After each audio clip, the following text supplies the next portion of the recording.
కాకమ్మక్క కథ 4వ భాగం. మనం కాకులకు చాలా అన్యాయం చేస్తాం.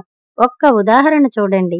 భరించరాని శబ్దం ఏదైనా అవుతూ ఉంటే కాకి గోల అంటాం. కానీ నిజం ఆలోచిస్తే కాకులంత బుద్ధిమంతులు లేవు. ఏదైనా పని మీద ఉన్నప్పుడు కాకి ఎన్నడూ చప్పుడు చేయదు. తన జాతికి ఏదైనా అపాయం కలిగితేనో, ఏదైనా ఆహారం దొరికినప్పుడు కాకి సాటివారిని ఎలుగెత్తి పిలుస్తుంది.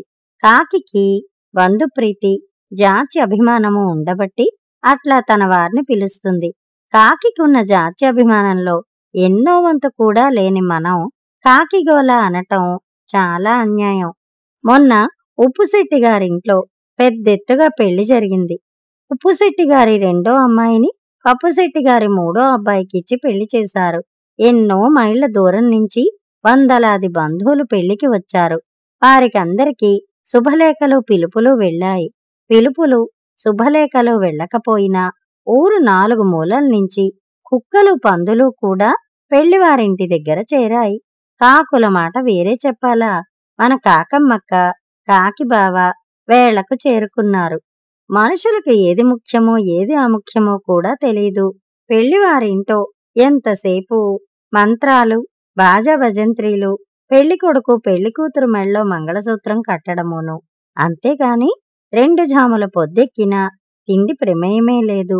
పెళ్లి పందిట్లో ఉన్న అతిథుల మాటేమో గాని వీధిలో చేరిన పందులకు, కుక్కలకు పెళ్లివారి జాగు చూస్తే ఒళ్ళు మండిపోయింది. కాకమ్మక్క, కాకిబావ మట్టుకు లొట్టలేస్తూ కూర్చోక అట్లా పాకశాల దగ్గరికి చేరి వంట బ్రాహ్మణులను ఏమరిపించి వంటకాలు ముందుగానే రుచి చూసి వచ్చారు. ఇంకా ఎవరూ తినకమునుపే కాకమ్మక్కకు వంట నివేదన అయిపోయింది. కొంతసేపటికి భోజనాలు ఆరంభమయ్యాయి. తిండి వాసన కొట్టడమే ఆలస్యంగా కుక్కలు ఒకదాన్ని చూసి ఒకటి అరవసాగాయి. ఈ కుక్కలను భగవంతుడెట్లా సృష్టించాడు? ఒకదాన్ని ఒకటి పిలుచుకోవటం లేదు. ఒకదానికొకటి సహాయపడి తిండి అందించుకోవటం లేదు. ఈ బుద్ధిమాలిన జంతువులు అప్పుడే తమలో తాము పోట్లాడుకోసాగాయి అన్నది కాకిబావతో కాకమ్మక్క. వాటికి జ్ఞానం లేకపోవడం మనకే మేలు అన్నాడు కాకిబావ.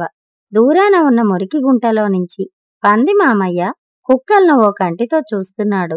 ఇంతలో గోడ మీద నుంచి పుల్లాకులు కట్టలు కట్టలుగా పడసాగాయి. పంది మామయ్య సమీపంలోనే అవి పడ్డాయి.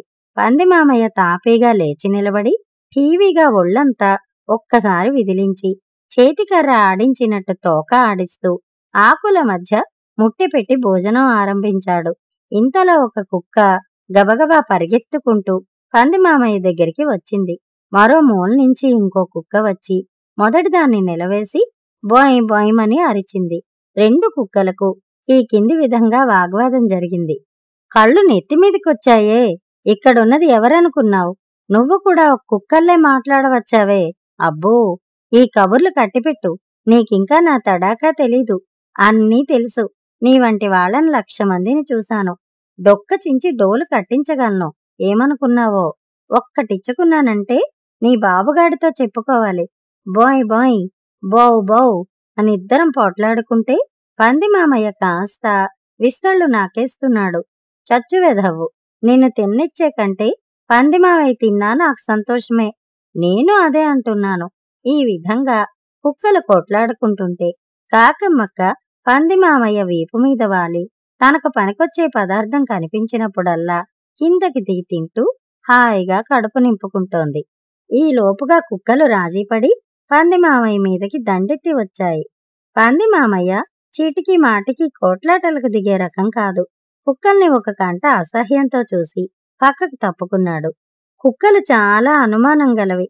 కాకమ్మక్క, కాకిబావ సమీపంలోనే ఉండడం చూసి వాటి అనుమానం మరింత అయింది. అందుచేత అవి మధ్య మధ్య కాకుల కేసి చూస్తుండేవి.